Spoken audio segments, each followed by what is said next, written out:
Hey, what's up, everyone? Welcome back to House of Footy. It's your boy Ray, and with me, I got a full house. Welcome, Mac Good evening. and Gio. Welcome back, guys.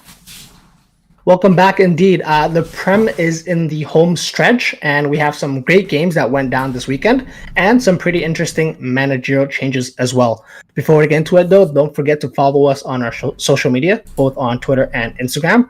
Our handle is at @houseof_footy. Also, don't forget to rate, review, and subscribe to us. We are on both Spotify and YouTube. And lastly, feel free to get in touch with us via email. We love hearing from you guys, and we want you guys getting involved. Our email is houseoffooty@hotmail.com. But let's get straight into the first game of the weekend. Man City 4, Liverpool 1. Now, for us here, it was a Saturday 7:30 a.m. game. And so I woke up a little bit late to watch it. Saw no Haaland and no Foden either for Man City, though they controlled the game in the first bits with possession. Liverpool scored first, and I thought, you know what, we might get a dub here, guys. But boy, I was wrong, Mac. That front five for City were balling out, even with the missing Foden and Haaland. So, walk us through how you saw this game. I saw this. It was an interesting start because, given how quickly Liverpool did get onto the score sheet in regards to taking a lead early on in the game, set themselves potentially to have a strong performance, and kind of if they understood their defensive assignments of their game plan of how to be able to manage how City contained possession, they could have had a very fair opportunity to come out in a much better position. But I feel like tactically. Manager on down, they failed that assignment, and because going in, you knew exactly how Manchester City were going to play. As soon as you saw that back line, you knew that Stones was going to dip into the midfield, which he did, and dictated a lot of play alongside Rodgers, and it ended up being consistently almost a 4-on-2 between Rodgers, Godogan, KDB, and John Stones against Hendo or Harvey Elliott and sometimes Fabinho, where they consistently were able to didn't know of when to press or when not to press, and a lot of the times what that created is 2-on-1 situations out wide, because there was a domino effect as soon as somebody failed an assignment in the midfield, and it ended up freeing up so much space. That's why City looked to be playing very simple football and broke down this Liverpool team like a knife through butter. It was way too easy. It's unfortunate because, again, like I said, Liverpool had the template. You have the goal. If you understand your assignment, if you know your job in that midfield of what you should do, which they should have known going in, they had a very good opportunity, like I said, to come out with a positive result. Unfortunately, I would argue they bottled it. And something you even mentioned in our chat at one point, Ray, is that this, in a lot of ways, for Liverpool was almost as disappointing as Manchester United losing 7-0 to Liverpool earlier a couple weeks ago. So overall, I feel like this throughout the season might be one of the worst Liverpool performances of the year. Personally, I think it's actually worse than that. And we can get into it more, but Liverpool were quite bad, Gio. But I guess give us some of your thoughts on maybe how that Man City team performed, even without the aforementioned Foden and Haaland. Yeah, no, I think they played phenomenally.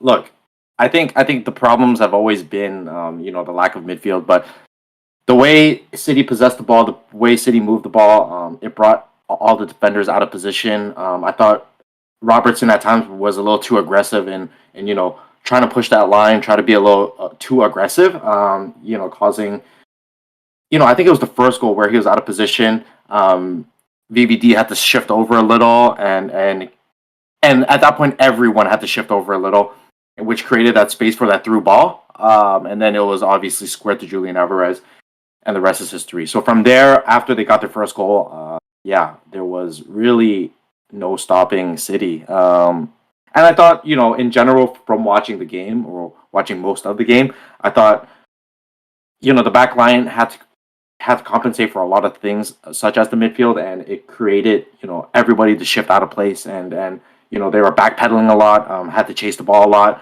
It was a very tough loss. It was tough for Liverpool to swallow, definitely, as they got off to a hot start, but they simply just got outclassed. So in terms of being mad, I don't know how mad they can be. They know what position they're in terms of, the personnel they have. But yeah, definitely a tough loss.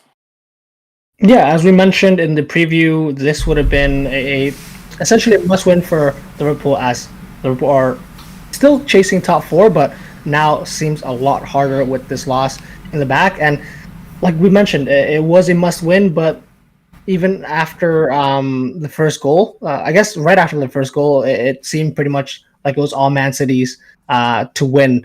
The sort of mentality and leadership you had Virgil van Dijk, Jordan Henderson, both captains for both of them Liverpool captains, and they also have been captains for national sides at times as well. Andrew Robertson, you have that leadership there. Granted, up front you have a little bit of new players getting back from injuries and getting used to playing with each other. Still not an excuse. Overall, these, as you noted in the doc, Joe, spatially all over the place. City were able to comfortably play through, and at times you just have to question: is really now the way going forward is to keep these players, or is it a massive reset for Liverpool in the offseason? Granted, there were a lot of changes made when the game, I think, was 3-1, with an eye on, I guess, the game that at the time of recording is taking place tomorrow, Chelsea versus Liverpool. Still, no excuse. You got senior players there, almost full fitness, and still not able to put a performance to get a positive, even win a particular half. So very, very disappointing for Liverpool on my end as a Liverpool fan.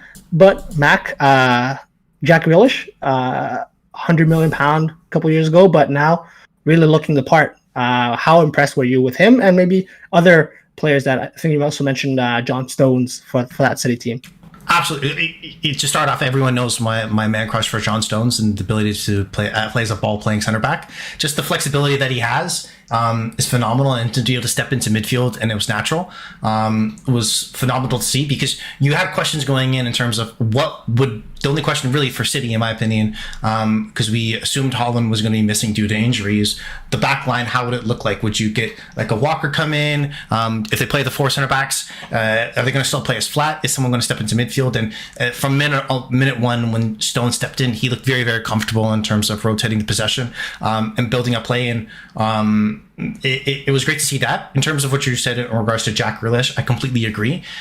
This right now is probably the form of his life as a Manchester City player. I think he was talking about, even in his post-match interview, he was more, in some ways, more proud of kind of the clearance he had, where he outraced both Jota and Salah to come back and be able to block that opportunity in the 2-on-1, as well as to be able to create a goal for his teammate, as well as being able to create a goal for himself through a nice combination play between him and KDB, where he really gave Trent Alexander-Arnold a run for his money, where he stood like a statue waiting and kind of led up the red carpet for him to walk by. So they've practiced together for England, so should have seen that coming. So overall, you got to be able to give him huge credit, because there's been a lot of questions, there's a lot of banter towards him, where he's really done the work and shown not just, I guess, on the ball in a creative sense, what he's done off the ball for a team, of how much of a presence he can have, and to be on the same pitch with the players that were there, and him standing head and shoulders above the rest in this individual game, goes to show a lot. So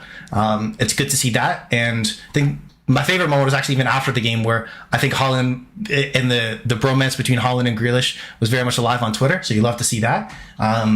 So overall, from City, you really have no negatives, in my opinion, from this game. And this was their kind of their biggest question mark on the schedule side, of course, for the match for Arsenal and the race for the Premier League title. And they definitely flew by this with straight A's.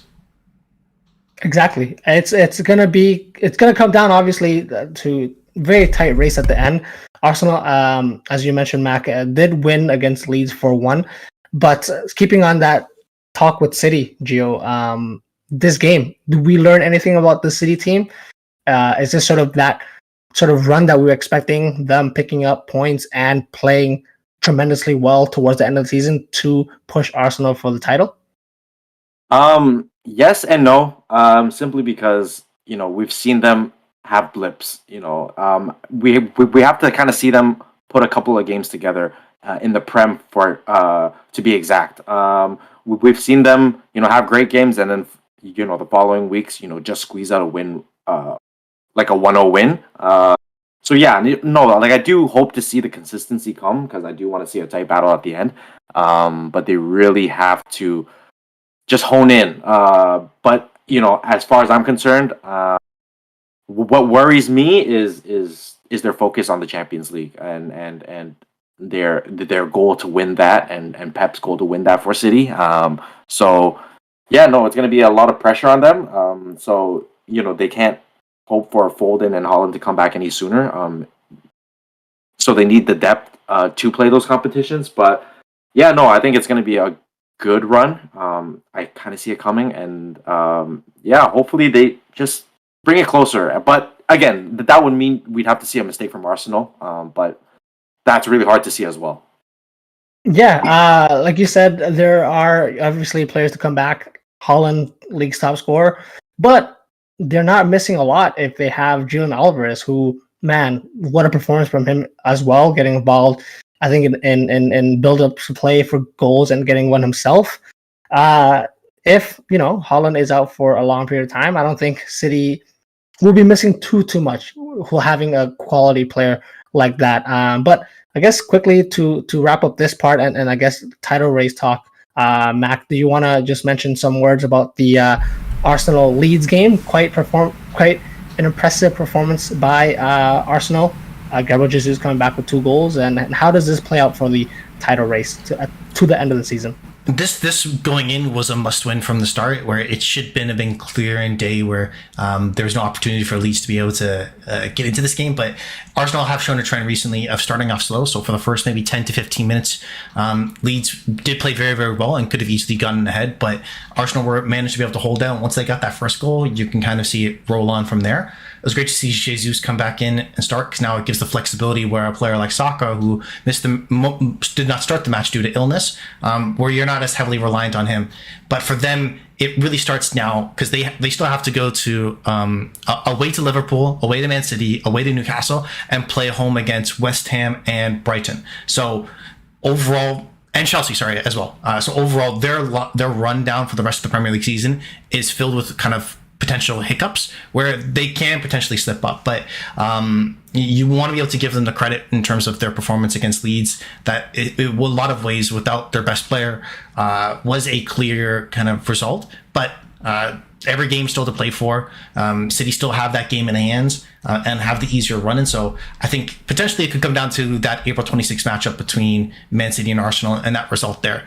If Man City come out with the favorable result, I think that should wrap it up, and vice versa. So overall, still a lot to play for, and I think no matter what, we are going to get definitely an exciting end to the season. Yeah, so this fixture, Man City Liverpool last year, had the potential to really decide where the title goes. The Arsenal Man City fixture, Mac, at the end of the April will definitely decide where the title goes. But again, finishing up Man City Liverpool, Liverpool will be in action against the next team we're going to talk about, Chelsea. We're at home to Aston Villa, and Gio, 2-0 Aston Villa over Chelsea, leapfrogging them in the table. And yeah, it's just, I guess, what we've come to expect from Chelsea. A lot of chances early on, undone by a mistake by Cucurella that headed backwards, let Ollie Watkins in. And from then on, it was a lot of Chelsea on the ball, but not a lot of finishing, I guess, on the other end. What were your thoughts on this game? Yeah, I mean, I don't think you can just look at the numbers and kind of predict the outcome of the game. Chelsea had 69% possession, and they had 600 completed passes as opposed to Aston Villa's 298. So that's more than double their passes. But Villa played a smart game, and I think I credit that to the one and only Good Evening. They sat low. They defended well, and they just waited for their opportunities. They didn't really panic. Look, Emi Martinez again, like the World Cup, making a clutch save in close. But yeah, no. Had that Mudryk goal had gone in, it could have flipped the script early on. But it didn't. So it instantly changed the mood of the Chelsea team. From that close and for what you pay for a player and for what he's done out there, you kind of expect them to score that. So, I think the mood instantly changed, and they started to sort of panic a little. And as soon as that Ollie Watkins goal went, it wasn't downhill, but you kind of have to dig yourself out the hole. So again, they were peppering them the whole game. They looked stronger for the most part, but the execution was all Villa. So credits to Villa for doing exactly what they needed, and credits to Jamie McGinn for scoring a banger to put the game away. Definitely, that goal was very, very well taken. McGinn putting Chelsea 2-0 up at the end of the game. But just going to go back to that Mudryk chance that I think it was 1-0 for Aston Villa at that time. And you'd expect, your big signing in January to put that away. But it looks like lack of confidence. You can say that across the board for Chelsea up front. Definitely a playing a role in how they're not scoring recently. But even with those chances at the back, Mac, how do you start the back line of Reece James, Koulibaly, and Cucurella as the back three? I don't understand the game, the player selection and the execution of this game. Walk me through how you saw it. So it definitely was a tactical failure, in my opinion, for Graham Potter. Because how do you have the best right wing back in the world and you play him as a right center back? Every single time he got forward, they were more dangerous. And the crazy part was that he got forward and played absolutely delicious balls into the box, where any striker in worth their salt is latching onto that to be able to put one or two of them away. But you're playing with two number 10s, Joao Felix and Havertz, that don't do that dirty work, that don't want to be able to get into the business. Where there are several times where you just, if there's somebody's making that extra run, taking a chance, gambling in, even a couple times where you see Ben Chilwell, I think at one point in the second half, where he's going down, it was the one where he had that nice touch where he just took it on and went across, and was trying to play across in, didn't pick us out to notice where the runs are, and you see all three Chelsea midfielders outside the 18 with their hands down, pointing at their feet, because nobody wants to be able to kind of do that dirty work. No one wants to be able to make that front post, back post run. They all want to be able to play cute, nice football, but they're, as of right now, they're not playing well offensively, making their correct runs to be able to do that. So overall, I felt like this team has a lot of great names. If you kind of give them, let's say, play at FIFA and you had overall ratings, all of them are phenomenal. But when you actually watch them play, it doesn't fit together well at all. And the crazy part is, in regards to the back line that you mentioned, you're starting Reece James as a right center back, and you have arguably, in my opinion, their best signing in the January window, Badiashile, sitting on the bench, who plays center back. So it's an easy to solve. Just shift everyone over one. I don't understand. So it's just, overall, it seems like they're conceptually, if you look at this team from kind of like a career mode in FIFA, you're doing great. But in the real world, this is definitely not it. And I guarantee you, if you look at the heat map from those Chelsea players' positions, everybody's hanging outside the 18 and nobody wants to be able to get in to be able to do the business. They're scared. It's not just 6 feet away for COVID restrictions. They're 18 feet away from the goddamn penalty box. I don't understand. It's quite infuriating if you're a Chelsea fan, because, like I said, you have a lot of great creative players, but unfortunately, you don't have the right players to play and definitely, I would say, accent or show off qualities of those other players to be able to complement them, for sure. So it's unfortunate.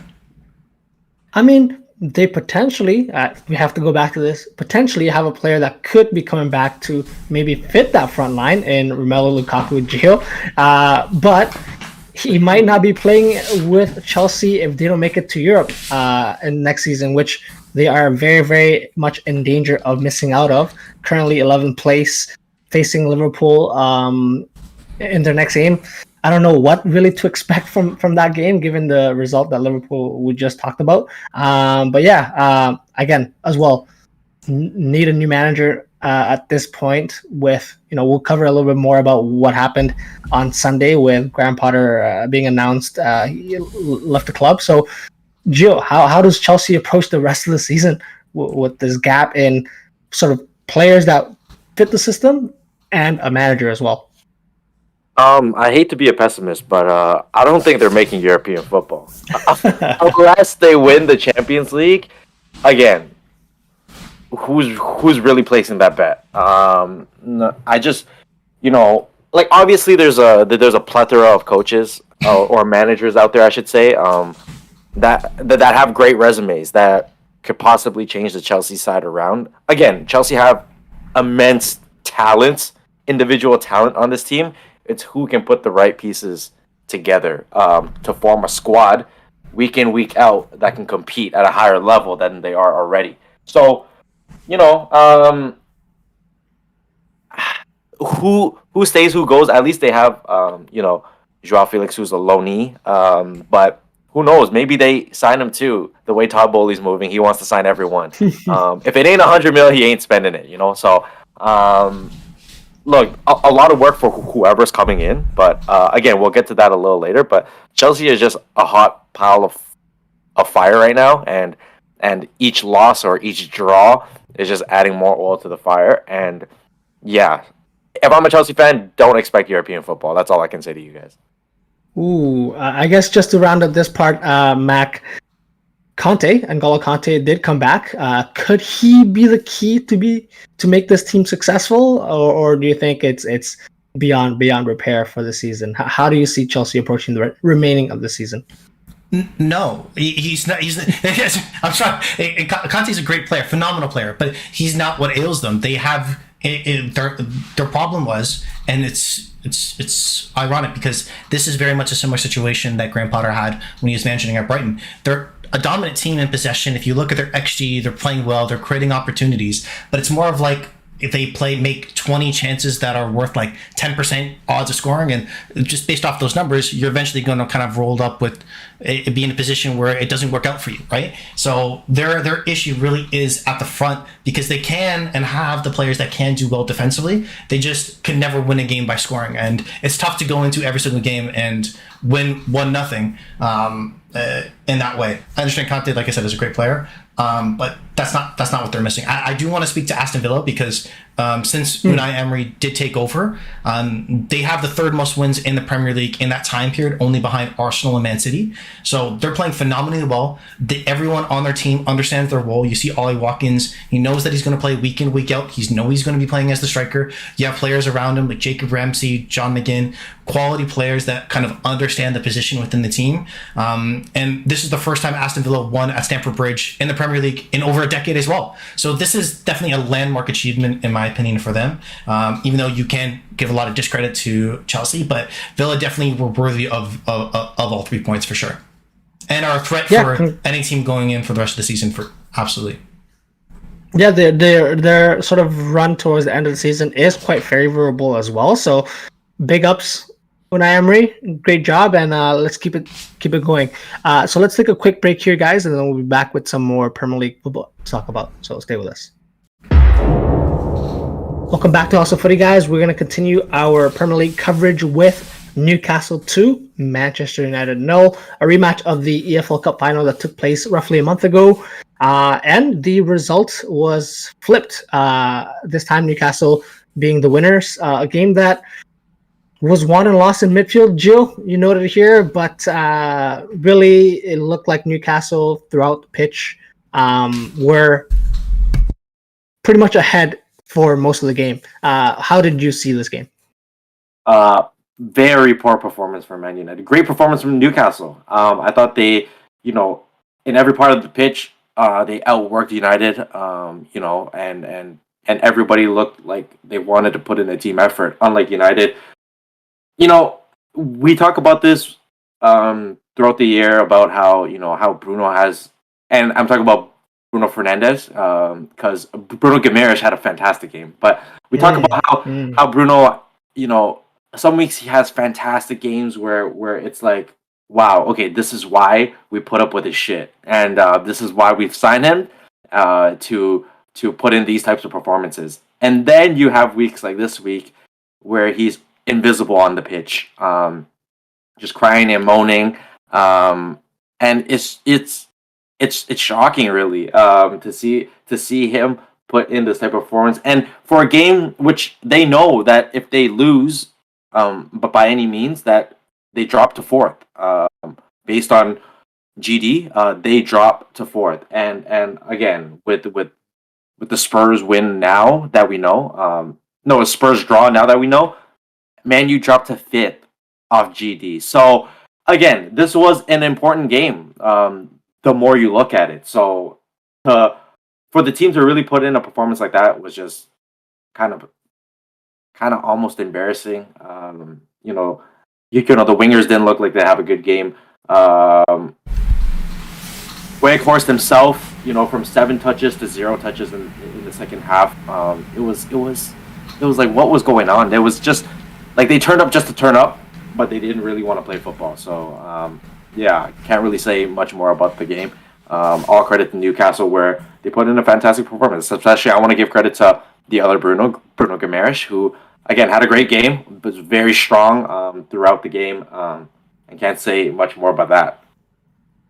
Sure. Hey, let's go dive straight in again to Man U. Pointed out their geo midfield was a tough selection given Casemiro still serving the 4-match ban, Christian Eriksen unavailable due to injury. And so you saw a midfield of Marcel Sabitzer, who I think was also a doubt, but made it to start the game. McTominay played well in the international break, but this game was a different battle altogether. And Bruno Fernandes, I don't know, it looked like at times he was dropping into a center defensive mid position, which I don't really understand. Maybe Mackie can walk me through that, but overall, that midfield just did not look like they could compete with Newcastle. How did you see it? So the midfield, from what I understand, if you look at exactly how they're positioned, is that McTominay's goal was really to man mark Bruno Guimaraes. That was his assignment from the jump. And Fernandes, then what ended up happening is that he had to drop deeper to try to link up play. That was Erik ten Hag's tactics going into the game. Okay, how do we disrupt the midfield that we're playing against? Is if we can stop Bruno, the other Bruno Guimaraes, we'll be able to be successful because we can manage and deal with Longstaff and Willock. But those two, Willock and Longstaff, play better than their opposites, than Bruno Fernandes and Sabitzer. So that's really where the fault comes from the manager perspective, having more faith in these players to be able to kind of deal with the attacking threat that, I want to repeat, Joe Willock and Sean Longstaff have. Those players are better than the midfield duo of Manchester United in an individual game. That can never happen. That's an unacceptable performance. And Newcastle haven't even spent any real money yet, and are already having this type of performance. So it's very, very poor tactically of what he was trying to set out to do. And the game was won and lost there, where, as Gio talked about, Weghorst had very few touches, but not just him. Anthony had a couple of decent touches, but nothing really effectual. Same thing as Rashford coming back from injury. And this is a question that we had for them. They were on a hot run of form because Rashford was scoring goals. As soon as that doesn't happen, what happens? And I think we've been getting the answer here, because I think this is 3 consecutive games in a row that Manchester United have failed to score. And if you kind of compare this season to last season, and I know there have been more highs this season in different ways, they're 3 points off from they have the exact same point totals after 27 games this year compared to last year, 28 games. So there's only 3 points difference between the 2 years. So there hasn't been as dramatic of improvement overall, but I understand conceptually, perception-wise, that you might feel that this club's progressing, but they still have a lot of holes. And unfortunately for me, the midfield is their number one issue. And if your sole reason of why you can be a successful club is to rely on a 30-year-old Casemiro, you're in a tough spot. So it'll be interesting to see what they do going forward. To credit, though, Newcastle, it really was kind of I would argue every single player won their individual matchup. There was not a player that was against on the Manchester United team that they didn't play better than. If you go from, say, Maximan Murphy coming on, starting instead because Almiron was off injured, because there's questions to see if he might be able to make it back. Isak, even though he didn't get on the score sheet, he was effectual, creative, linking play, doing everything that you would want a number 9 to do, except for find that finishing touch. So overall, a fantastic performance. And the scary part was going into this game is if Dan Burns beating out Anthony one-on-one in foot races, we're going to have problems. And overall, it's just as excited as I am for how Newcastle played, I'm just as disappointed as how Manchester United played. Yeah, you mentioned it right there. A player I wanted to highlight, Alex Isak, for sure. since he's come back from injury, has been a revelation for this Newcastle team, linking play where a lot of times they rely on set pieces, maybe a mistake from the other teams to really score a goal. Might be a little harsh, but now it looks like they got the right guy there. Offers something different than Callum Wilson in terms of getting closer to those midfielders and finding space like the way he did for that Bruno Guimaraes ball through, where he dig it to the back post, and Saint-Maximin was able to square it to Willock. So definitely a bright spot there. And completely on the flip side, like you mentioned, Mac, Anthony did not look great. And even Jadon Sancho, when he came on, just needlessly giving the ball away up front when you really need to hold the ball, especially in a game where they're very, very much against it, with Newcastle really looking to add on to their scoring tally. Just did not look like they were at all cohesive as a team. A lot of space between midfield and offense, and so definitely not the way to go. And to compound it, Gio, earlier in the season there were some changes that Ten Hag would make that would influence the game in a positive, but in this game, exactly after he makes the substitutions, Man U score, and so that is another worrying sign there for Man U. How do you think Man U will approach, I guess, the remainder of the season with top four now looking like now they have to be in that battle, whereas a couple weeks ago you could argue secured that top three position and could have just looked to strengthen in other competitions? Yeah, I mean, look, obviously the goal is obviously to get Eriksen back healthy, and Casemiro to stop picking up red cards. Those are the two main things. But the other thing is they need to figure out a way to, if Rashford isn't scoring, how are we going to get this offense going? Because once the offense is stale, it is extremely hard to watch. So obviously credit to Rashford for the amazing season, but they can't just solely rely on one forward, one midfielder, and David De Gea at his age to bail you out, making tough saves game in, game out. So, if you're going to rely on three players to kind of get you to fourth and kind of win you a couple of trophies, then this rebuild is actually not as progressive as we think it is. So, I mean, they can't wait for these guys to get back. But Ten Hag really has to get the wingers going. And in particular, I'm talking about Jadon Sancho, Anthony, and they can't wait to get even Garnacho back, who again puts in the effort that you don't see from an Anthony or from a Sancho. He's a lot more gritty. He's willing to get into more gritty situations, just to get the team going a little. And that's what you like to see from a young player who wants to be a more consistent player in the squad and possibly even in the starting 11. So. They are missing that sort of aggression, especially in this game. You pretty much saw like very little aggression from everyone. So you can't single one player out in terms of the passion they showed. But yeah, there's a lot missing. They need the offense from those guys coming off the bench, especially. If you're not getting the minutes that you think you deserve, prove it. Prove it. Why do you think this is happening? And there's a long way to go. Newcastle, Spurs, and now United are tied at 50 points. But again, United with a poor goal differential have to win games, and hopefully, the other teams don't. So hey, it's going to be a long end of the season here. Granted, Man U and Newcastle have two games played fewer than Tottenham Hotspur, so there's a chance that they both finish ahead of Tottenham Hotspur, which we'll cover in a bit. But I guess just a question for you, Mac, to round up this part. Newcastle, is it scary that they're this good, given that they're still a team that hasn't really been heavily invested in? I mentioned in the group that I think the next transfer window will be vital because obviously they have a great and the best defense of the season so far, 19 goals conceded. But in terms of offense, only 41 goals scored, which doesn't sound like very few, but to compete in Champions League and be a top four team year in year out, you expect someone, a team of that caliber, to be scoring more, and so very vital to see how they build around and what players they bring to complement what they already have. So how do you think they'll approach that? I think they're going to be in a great position because if they finish the top four, in a lot of ways, how have come up of a club, if we were to compare and contrast this to Man City, is that success really breeds more success. Where I think if it's correct, since Man City made the top four after the new ownership takeover, they've never failed to make the top four again. They've always been there. And Newcastle, if they're in a similar position where they can continue building kind of boulder through boulder, building block through building block on the team, they have the potential to be able to do something very, very similar, considering, as you said, they haven't invested as much as other people speculated in this club. But it really starts with the leadership of Eddie Howe, what he was able to bring out these players first defensively.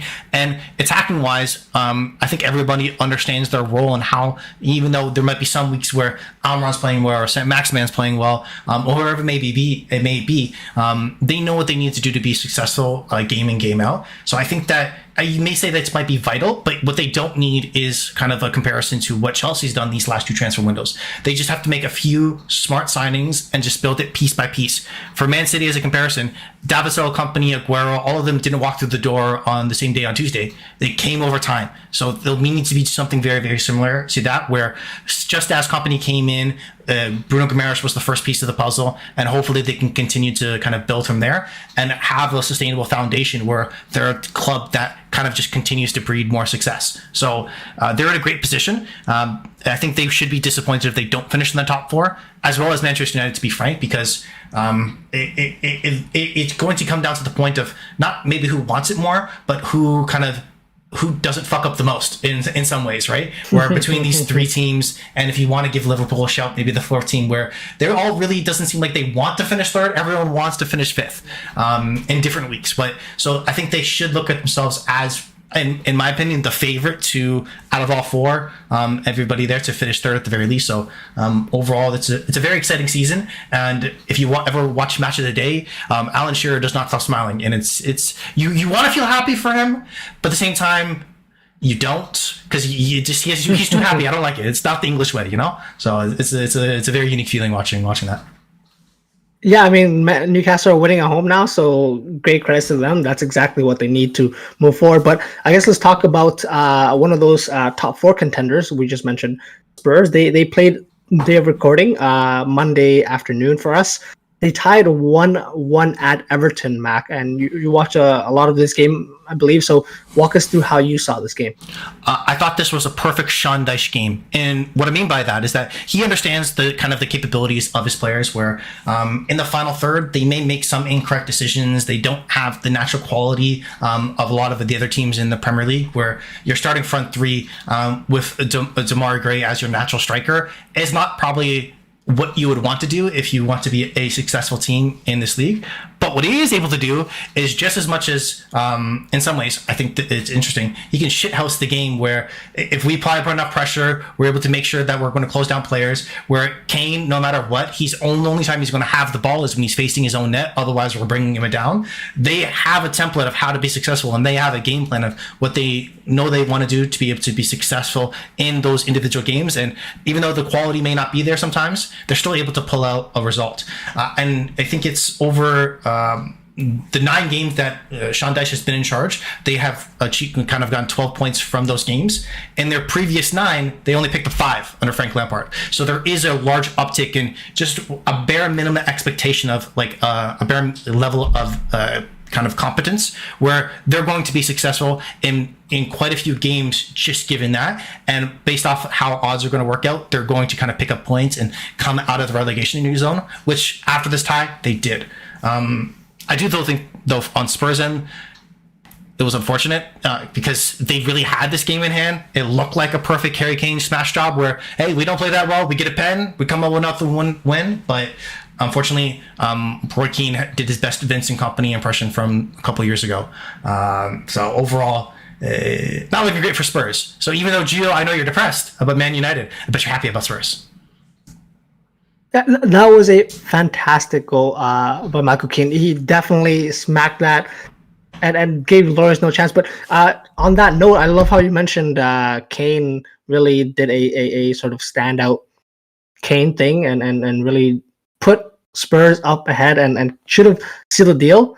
But Gio, we're gonna talk about that red card. The Corey given, I guess, Kane a slap in the face to really put them in a position to, hey, whether you agree or not, it was a red that was given.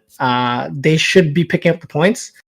But tell me how Lucas Moura, who I totally forgot played for Spurs because I don't think I've seen him this season, doesn't hold the ball up late in the game, 80 something minutes into the game, where he just, hey, you have man more than the opposition, hold the ball, kill the game. Instead, puts his legs, puts tackle in and gets a red card, and it just goes downhill from there. So what does this mean for Spurs, Gio? What are your thoughts? Let's just comment on that Lucas Moura red card first. What a poor decision. I mean, at that time, Keane gets the ball. What is Keane? I'd put a bet on Keane not making a perfect pinpoint pass, pinging a ball up to whoever was playing up front for them to put a chance in on goal. And even if he didn't make a great pass, don't worry. You guys have a decent backline that can stop the attack of Everton. And he panicked. I don't think he was thinking at that point. I think he was just trying to make, more of a crowd pleasing tackle. Get the ball and maybe get a chance in. But oh man, that was a poor tackle. And if it went any poorly, that could easily have snapped Keane's leg as he was planted. Seeing that tackle in slow motion, it was hard to watch. But credits to Keane getting back up and scoring a banger. Obviously former Man United player. So shouts out to you. But yeah, I thought it was poor from Spurs. You have majority of the second half, to score a couple, and with the pieces you have, they should have scored a couple more actually. So I think they should be very disappointed in this draw. Granted, they do slightly move up on the table, but at what cost? Because you could have been third, had you won, and plus the goal differential there would have been huge, especially with Newcastle having 2 games in hand for you on you. But yeah, if I'm Spurs, this is just another week of sadness. But hey, that's always a good thing for me. I love how you pointed out, Mac, Kane really, again, doing his best for this Tottenham team, whether it's his last season or not, because out of the 53 goals that they've scored, Kane scored 22 of them in the Premier League, and so that would really bring down their total to, if I'm doing my math correctly, only 31 goals for the season, which doesn't really look like a good top half team. And so if you take that away, the way Son, missed has his half chances saved, where in previous seasons you see that in the back of the net.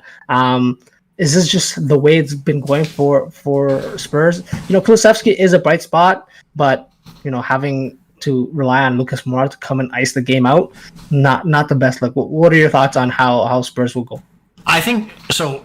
I think we might be, in my opinion, you can look at this game very harshly on Spurs. I do think this is a tough matchup. You're away against Everton, playing against a Sean Dyche team. That's not an easy matchup anymore. That's not a guarantee a la 3-point lane that people used to joke about. It's not an easy matchup because that team is going to outgrit you in a lot of ways, where if you see players like Iwobi or McNeil, they may not have necessarily the right kind of the high level of quality in the final third, but what they're going to do is work their socks off and make sure that it's very difficult for you. So you can look at this game and say, yes, it has dropped 2 points considering how things worked out. But if you were to enter that game, considering considering the recent changes for management, considering things that have been going on for Spurs, it's not the worst point. It was just disappointing given the position that they were in after they had picked up the 1-0 lead, where you should then theoretically kind of see out that game.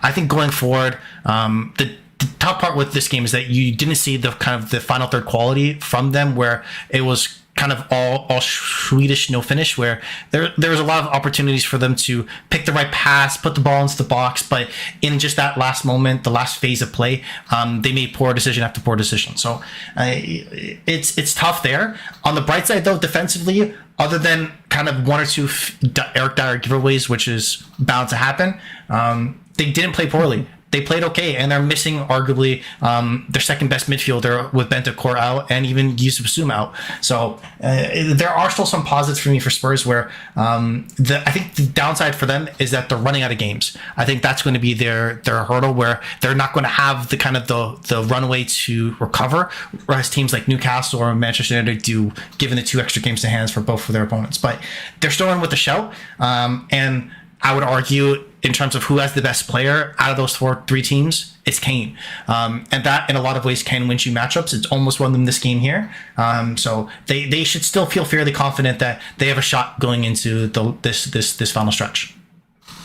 Yeah, and the final stretch is here. We'll see how that Spurs teams pulls the rest of their games together. They do have, I believe they do have Man U to go to as well. So that's going to be a big top 4 decider. Newcastle as well. So very, very interesting to see how they will finish the season. On that note, let's take a quick break here, and then we'll be back talking about some managerial changes. So stay with us. Welcome back to Hustle Footy, guys. We're going to continue our podcast now with our sort of predictions, but these, I guess, a couple categories coming up next don't really have an award. It's just, I guess, our personal opinions, and we're going to start with the most disappointing player thus far this season. There are a couple of games left to play, so maybe these guys can turn it around, but Gio, why don't you get us started with your most disappointing player so far? My most disappointing player, okay, boys, he goes by the name of Mo Salah. I hate that man. Honestly, I picked him to be possibly PFA Player of the Year, a huge shout, but obviously has not performed to that level. And yeah, I think in hindsight, obviously it's easy to see in hindsight, but I think obviously Liverpool made that mistake of overpaying him, or paying him for that matter. He's he had 22 goals 2 seasons ago in the Prem to 23, and now he has 11 with 11 games to go now, and those 11 goals are from games that possibly out of hand, a couple of clutch goals here and there, but for the majority it wasn't anything that is like, okay, we need a goal to win the game.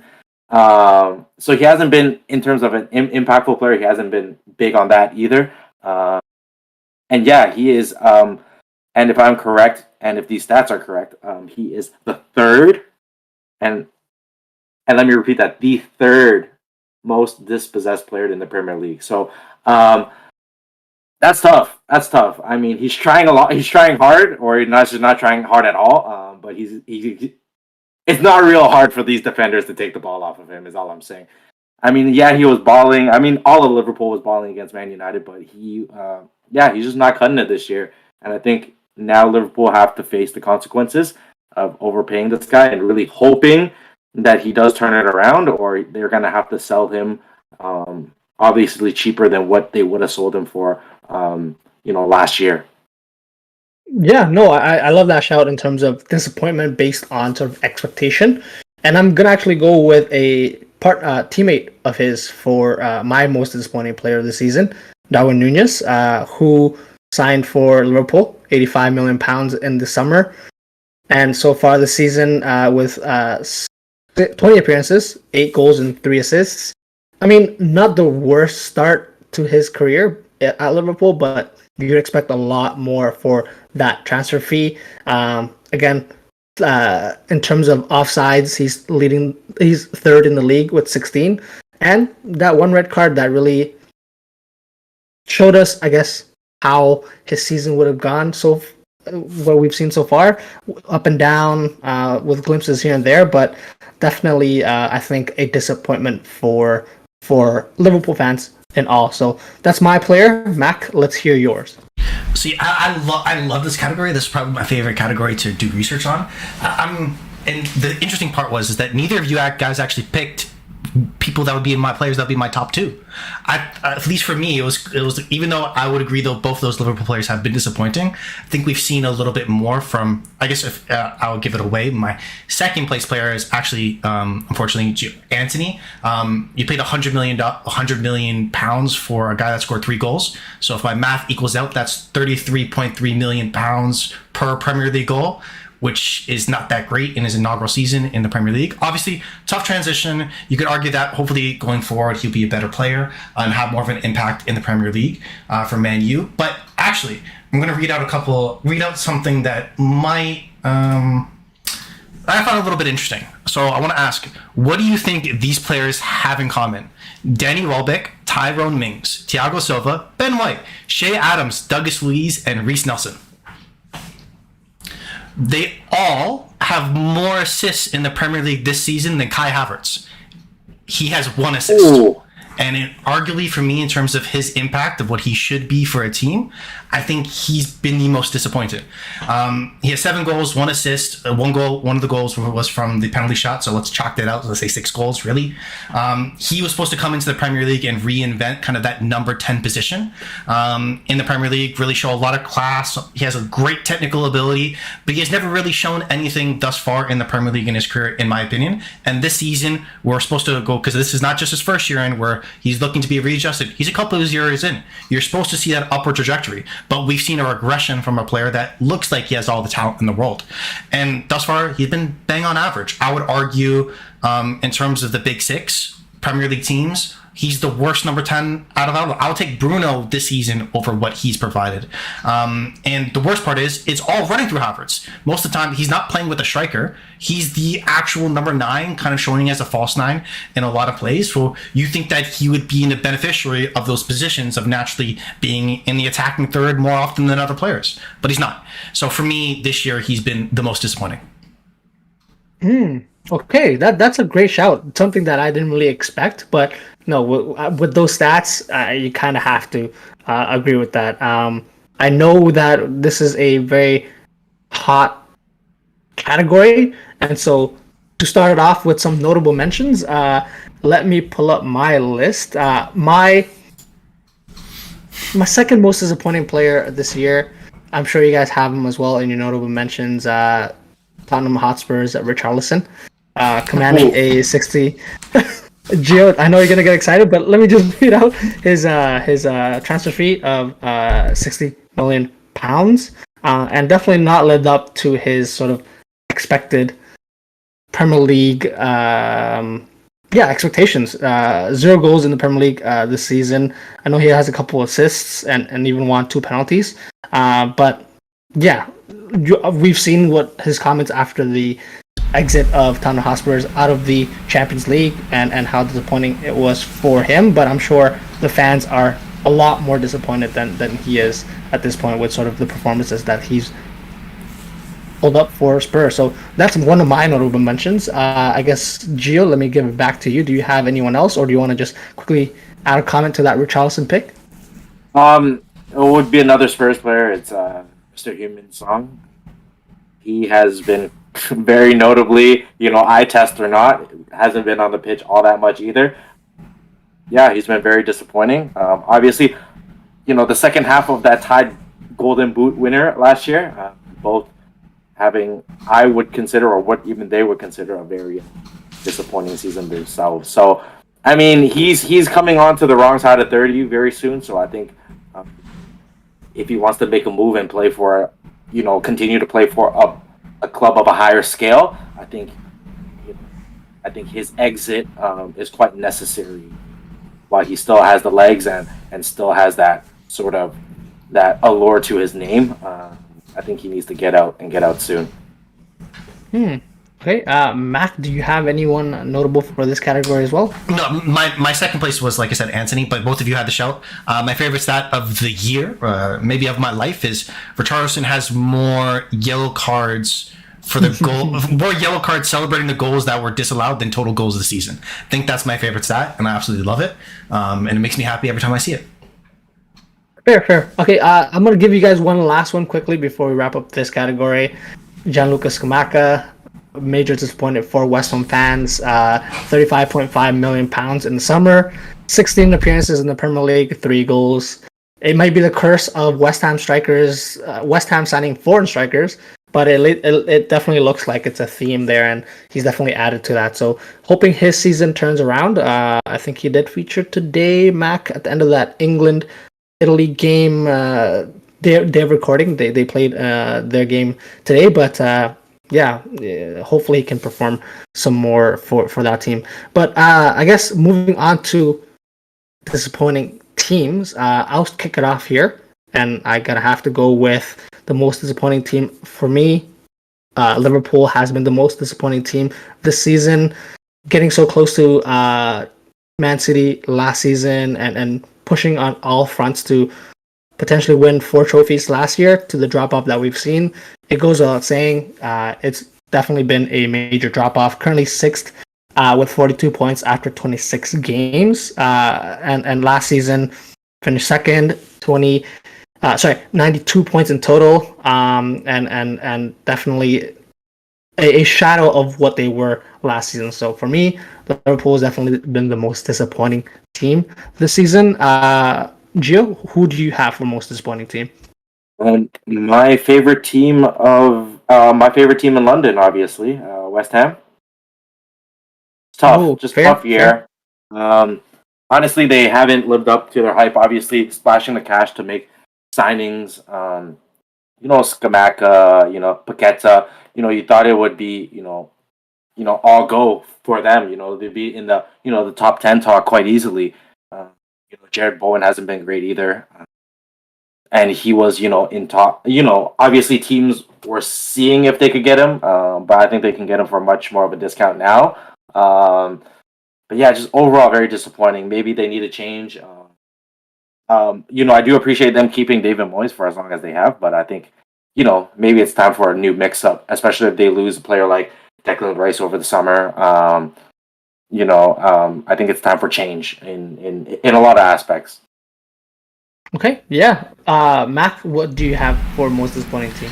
You see, I really thought one of you two were going to pick Chelsea, but because what I wanted to say is that I'm not disappointed. I'm actually happy. So then I can't really argue that I'm disappointed that they're doing so poorly, because it's great. It's fun to see. Everyone loves to see it. But I did end up coming to the conclusion that my answer is the same as Gio in regards to the most disappointing team. In terms of pure drop off, last year they finished 7th. They're currently 18th. So the standings wise, that's probably as low as you can go in a 1 year turnaround. And really, it's clear to see in terms of what their troubles are. It's really their struggles in front of goal. Last year they averaged 1.58 goals per game. This year it's 0.92.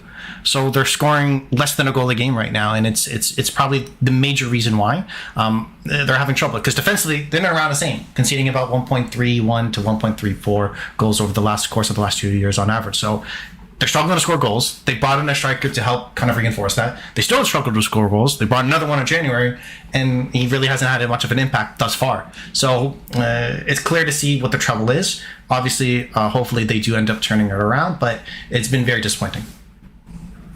Yeah, definitely. My notable shout would have been West Ham as well. And like you just pointed out, the drop-off from last season, very much similar to Liverpool, just based on expectations.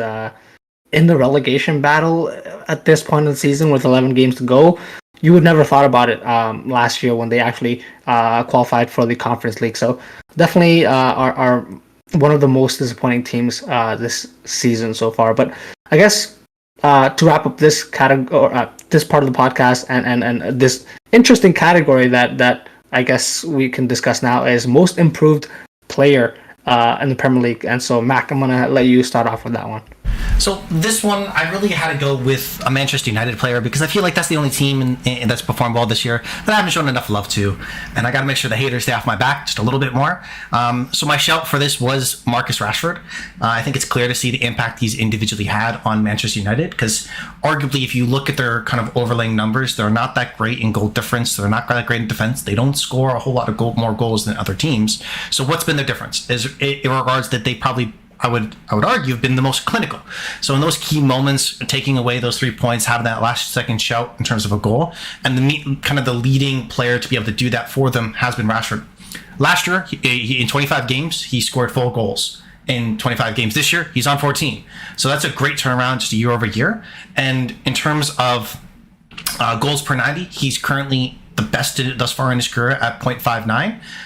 And this is actually the first year that when he scored 10 or more goals in which his expected goals is lower than what his actually goals have scored. So he's doing better than what his expected goals have been for the first time in his career when he's actually played a lot of minutes and scored a lot of goals. So that further goes to show how clinically he has been.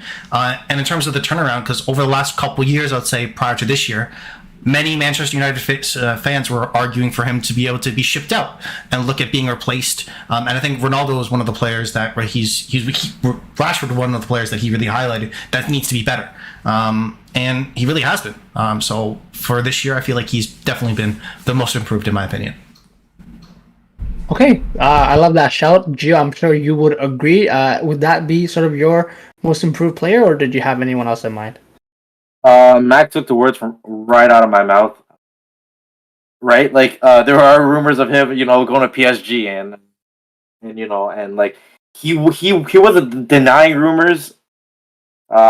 He was just kind of taking it as it goes. Obviously he got a lot of backlash, but hey, I mean, if you don't, if the team doesn't come out and say like, oh, he's struggling with injuries or anything, nobody's gonna know. So, but yeah, that. From reading articles and things of that nature, he was struggling with a lot of injuries. Never really came back to, complete full fitness. And I think having that time off and then really coming back strong, maybe under Ten Hag, who seems to be, almost a therapist to some. Getting that treatment mentally and for Sancho too, you see it. He comes back. He's a little different now. So. Yeah, I think Rashford deserves the credit for most improved player. Because he went from, oh, is he really good enough, to now, pundits and other players around the league are saying he's in the form of his life, which can only mean a lot. Being in the Prem, it's not easy to figure things out and to score at his pace. And like obviously there's Haaland, but not everybody can be a Haaland. So. Yeah, no, I think it's Rashford. Okay, no, I love that shout, and I would have to agree as well. Just wanted to have a quick notable mention, and as I mentioned to you guys, basically, this category for me was a Gabriel Martinelli appreciation category. Definitely think he's improved in terms of his output for the team. I know last year he did have a couple goals, I think 6 goals and 6 assists. In the similar amount of appearances, 29 last season. Currently, he's at 28, and he's already at 13 goals and 2 assists. He's definitely a play on form that has been, I think, a standout player with the missing Gabriel Jesus for the sort of middle part of the season for Arsenal, continuing that title push. So that's definitely my shout for most improved player. And hey, 11 games left. If he continues this form, he could definitely improve on that goal tally and continue his sort of rise to what hopefully he is expected to accomplish in the Premier League. So I guess we'll just take a last break here, guys, and then we'll be back with the last 2 categories to talk to you guys about. So stay with us.